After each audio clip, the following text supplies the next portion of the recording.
Today we're talking about part of a story that some of you may be familiar with and some may not, but I promise you will understand the principles.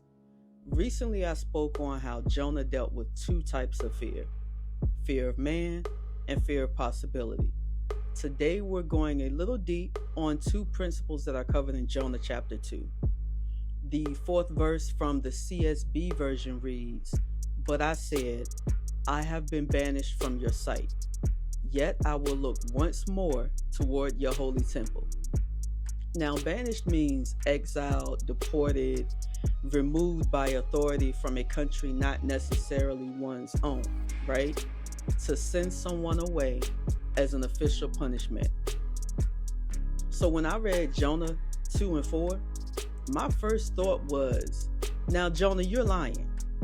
How can you say God banished you when you ran away, bruh? He actually called you, but your little hard-headed, scary self ran the opposite way. And now that you're in distress, now that you're in this hollow place, is I have been banished from your sight. Bro, you capping. Listen, don't judge me for how I read my Bible. Either way, it's the truth. So look, news flash to you modern day Jonahs. You weren't banished. You let your fear lead to boneheaded decisions and put yourself in that hollow place that you're in. You banished yourself, Jonah. Now let's make this relatable to your development, right? Accountability, and responsibility. Responsibility is recognizing our duties and taking ownership of our actions, right? Accountability is the willingness to answer for the outcomes of our actions.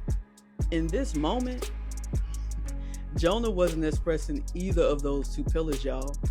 But if you fast forward though to verse 9, this is the point where Jonah moves past blame into recognizing his duties and back to ownership when he said, I will fulfill what I have vowed.